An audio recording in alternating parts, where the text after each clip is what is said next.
it makes you yawn, they say, and it certainly does make you yawn. The tearing, it also makes you tear. It makes your nose run a little bit about at the 40-minute mark. The tearing I associate with the actual moments when the visions are occurring. It seems as though your eyes produce a lot of water. And the tone is, pretty basic to the presentation of these things. The way it works for me usually is I take it on an empty stomach in silent darkness, and at about the hour and 10-minute mark there's visual streaming, nothing much before. I mean, running nose, restlessness, need to go to the bathroom. One of the things you don't want to do is, once it begins, I think it's very important to stay still. And you will get into loops where it would be better to be downstairs. It would be better to be on the other side of the room. It would be better. This is the small, tinny voice of true madness trying to push you off your point, and you just say, no, it wouldn't be better downstairs, and it wouldn't be better across the room, and it's better right here. And then at an hour and 20 minutes you get visual streaming, which are these, I've also noticed they occur after orgasm. They're like purple after image, kind of amorphous jelly bean shaped lights that are passing by. Not very interesting, but they indicate the onset of something is happening. The synapse is coming to the potential for the thing. And then I usually smoke cannabis to sort of push it over the edge. And at a certain point I know that if I now will take a huge hit of cannabis, the whole thing will just come apart over moments. And then it does, and it usually is, you sort of see it coming. Like a sandstorm or something. I mean, it's 10 miles high and 100 miles wide, and it just rolls toward you, and there's nowhere to run. And I usually just have a few moments to lie down, is what I basically do. That seems a good strategy at that point. A plan. I'll lie down.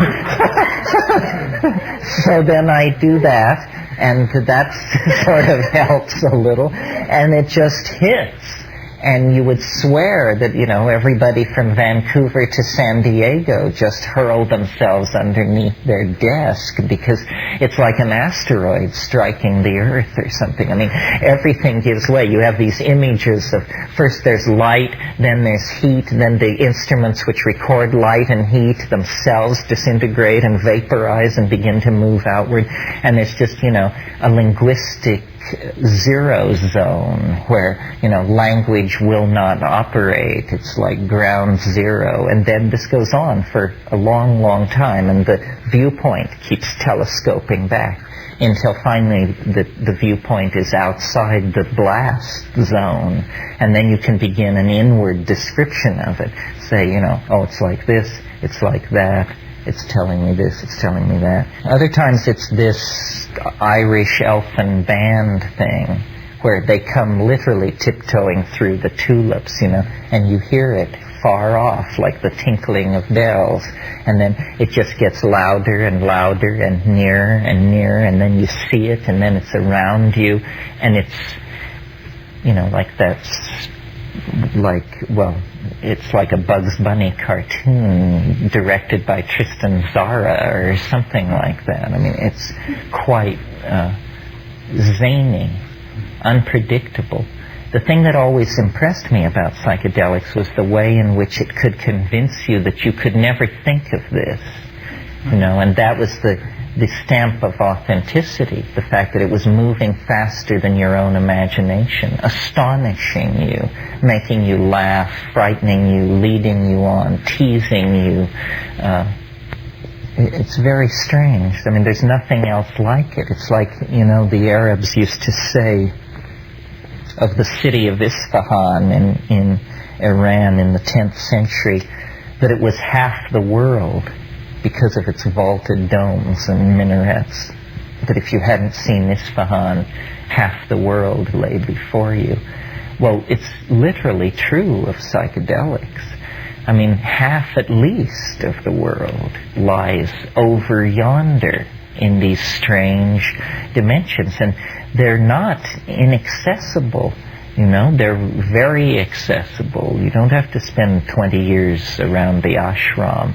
And yet, my goodness, we maintain decorum around them and don't break protocol and behave ourselves in the presence of it. I mean, even those of us who are supposed experts or accounted great explorers of it spend 9 times as much time talking about it as doing it, you may be sure.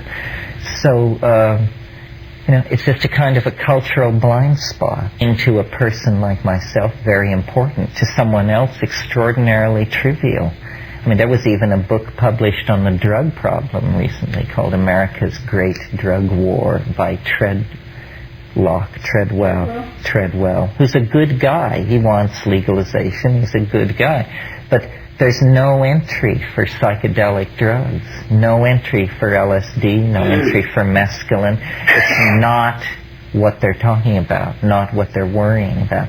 Even the people who want drugs legalized do it with this kind of, okay, you know, this attitude, we're defeated, we'll legalize drugs, screw it, that's it, go ruin yourselves now.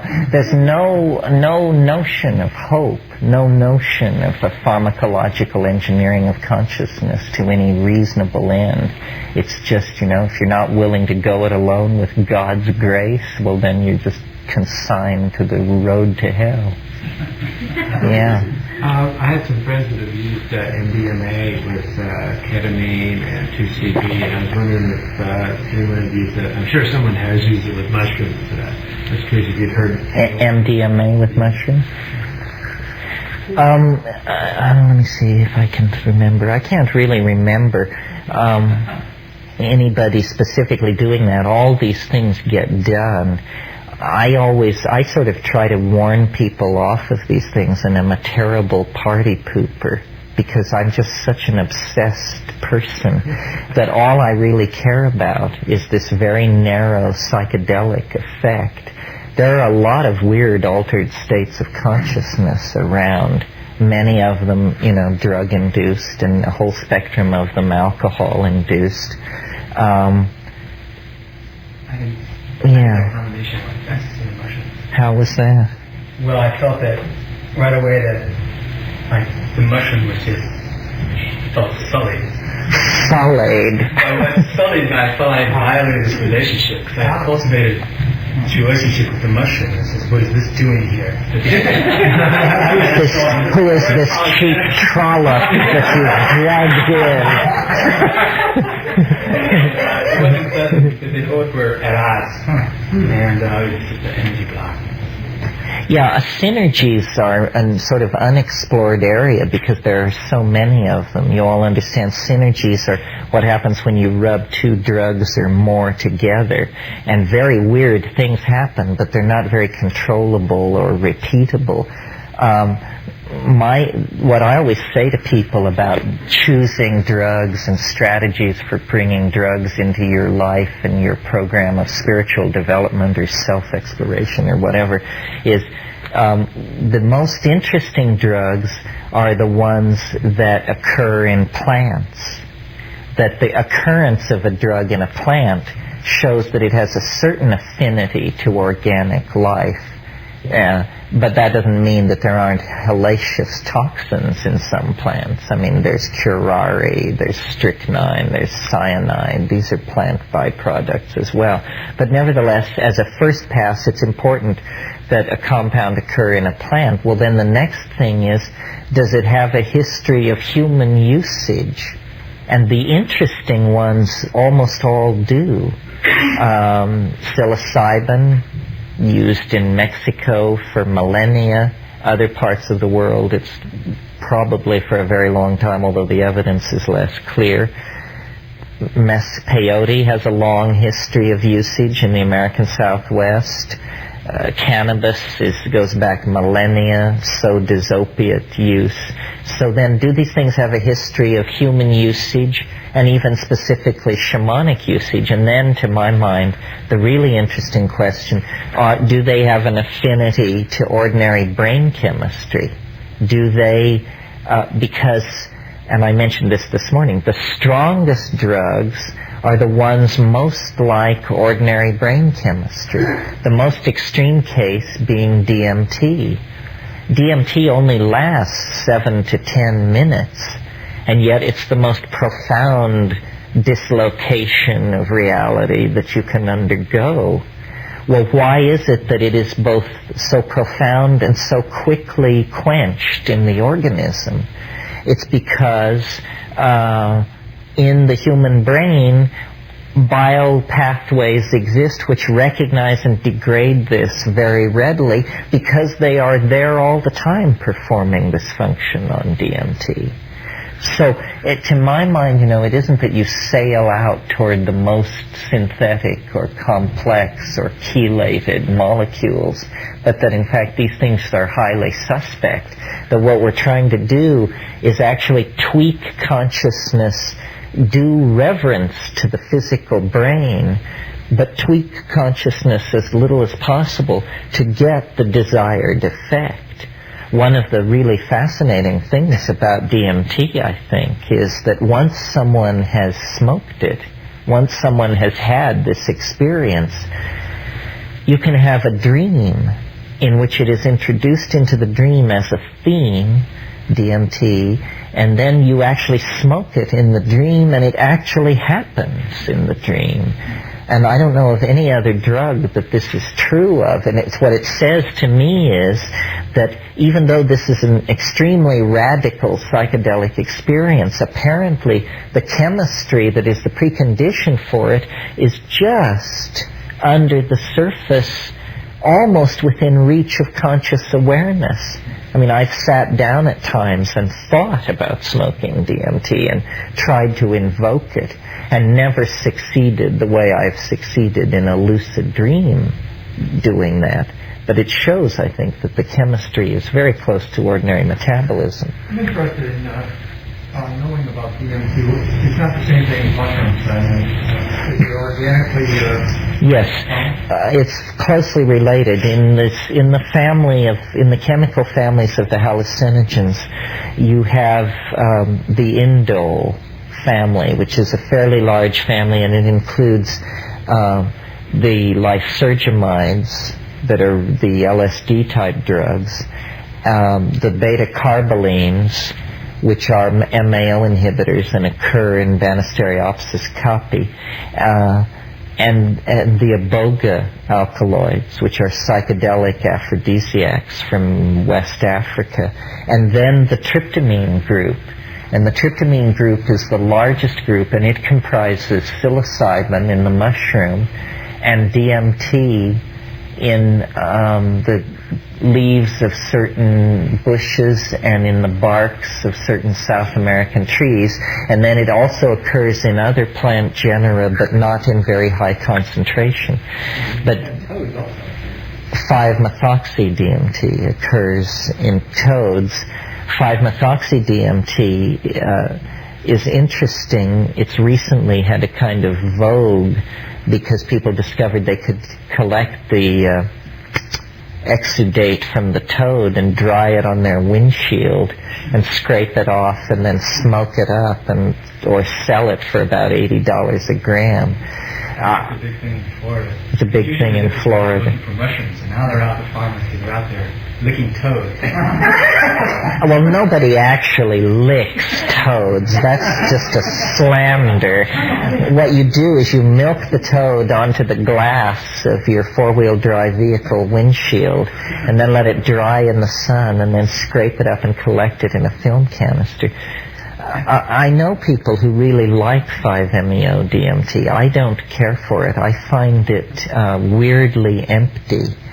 It's not visionary like DMT. DMT is a chaos of hallucination. It is the most hallucinogenic compound there is. I mean, it's just hallucinations stacked on top of each other. I mean, in every angle, tiny demons are seen to be performing elaborate calisthenic exercises. And, you know, much else is happening. But when you do 5-MeO-DMT, for me at any rate, it was like this feeling, yes, it feels like DMT, yes, my heart is racing just like DMT, yes, yes, yes, no, nothing happened. It didn't do the thing. The other piece of information that I feel obligated to pass on to you as a spoil sport is that 5-MeO is fatal in sheep. They just fall over with their little pointed feet trembling in the air. And, you know, I guess it's a way to tell whether or not you're a sheep. But it's a little alarming that a mammalian species of so substantial and woolly and so forth falls over dead when exposed to this stuff that you and your friends are furiously smoking up in the den. Why? They don't know exactly. It's neurotoxic. These neurotransmitters fall into narrow ranges. Sheep are sensitive to a lot of stuff. That's why they're always dropping nerve gas on them and stuff like that, because they seem to have a fairly narrow tolerance to neurotoxin. It's somewhat alarming, you know. Not 5-MeO-DMT, not DMT. How different is it in chemicals? Well, just the difference of that methoxic group in the 5 position. But, you know, this is why sheep get staggers and die, because they're eating phalaris species, grass species, with low amounts of 5-MeO in them. And they're always getting staggers and getting problems with that. Anything else? Yes. Physical side effects from the mushrooms. Well, one of the things you have to understand is that research on psychedelics is illegal and not even encouraged among professionals. So a lot of what's known is anecdotal. Whenever you talk about the side effects of any drug, you have to realize that people are highly variable. So tolerant, and drugs are the area where these differences between people show up dramatically. Generally, psilocybin is thought to be a fairly safe compound. In terms of crude measures of its safety, it's very safe. I mean, for instance, the way pharmacologists talk about drugs is they talk about what's called the LD50. This is the horrible concept of, if you have 100 mice, how much of this drug do you have to give these 100 mice so that 50 die? The LD50, the lethal dose 50. Well, for psilocybin, it's huge. I mean, hundreds of milligrams per kilogram of body weight. So that's not a possibility. That's the cheerful news from the world of reductionist pharmacology. The problem is that when you get out there, the whole religion of taking these things holds that science doesn't know what it's talking about. So when you get out there and you have the complete and total conviction that you're dying, then you have to grapple with this. And the thing is, it's always completely convincing.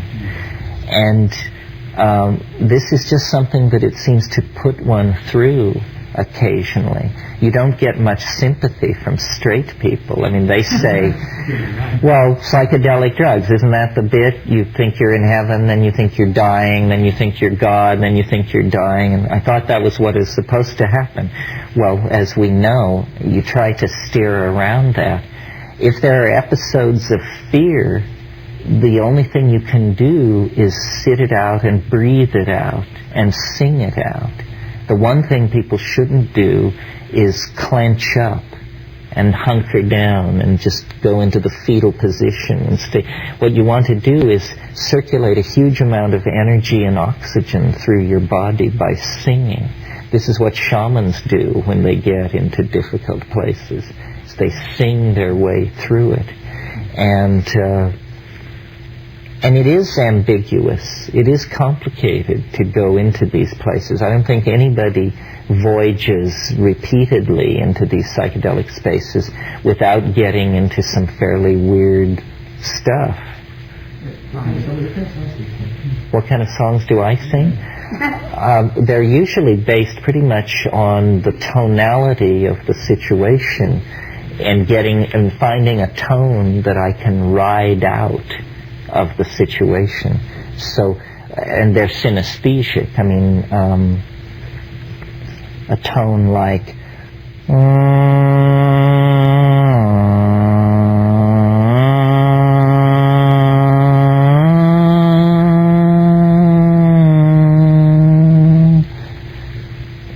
you're feeling it's doing something to you, and you can steer your way through weird stuff with this.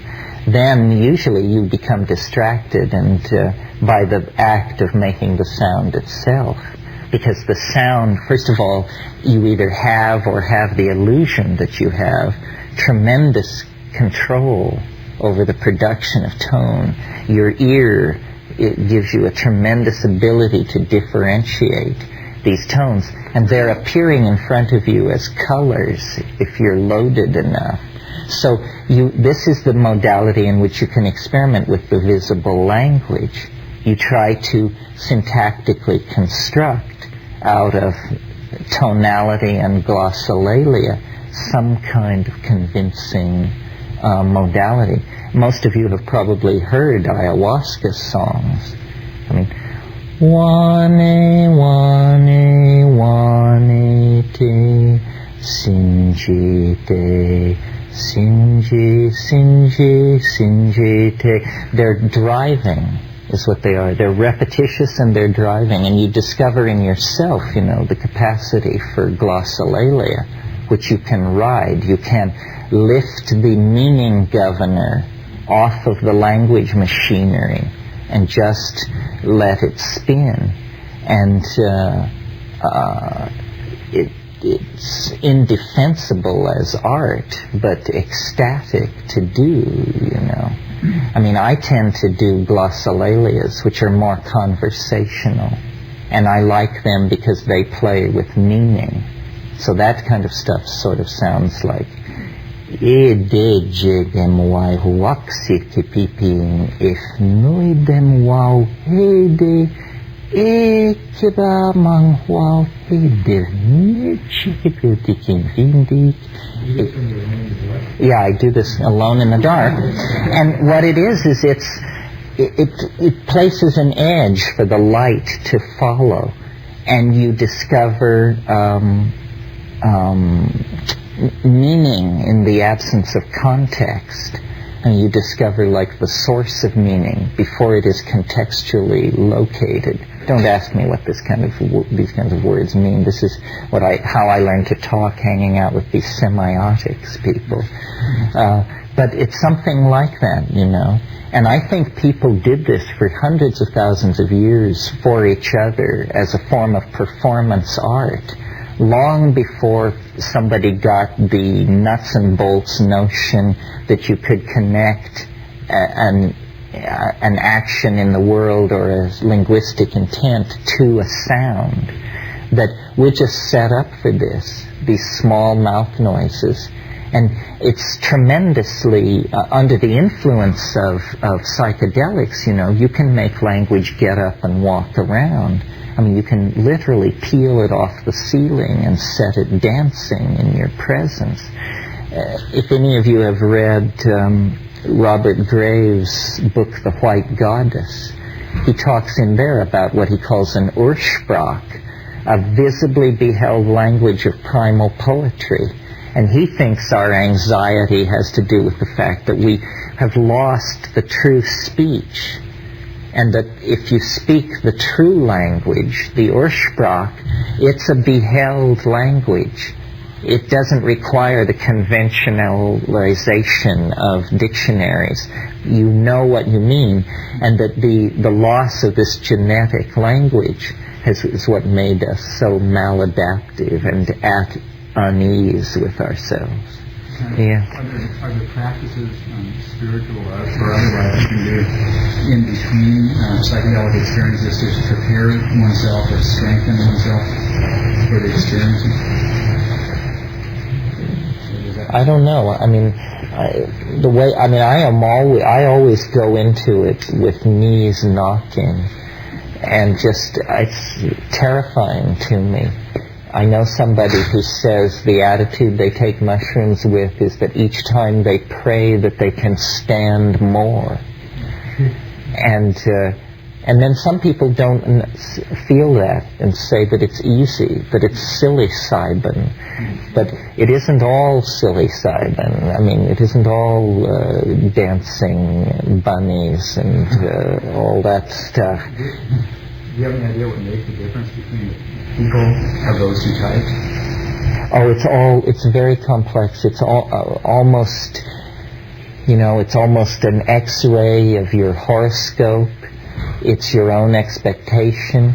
The time can be wrong. I'm convinced that if the time is wrong, you can be a saint and it will shake your teeth out, And yet, what is the wrong time? How do you find it? I used to always throw the I Ching going into it. And if the I Ching said don't do it, I just wouldn't do it.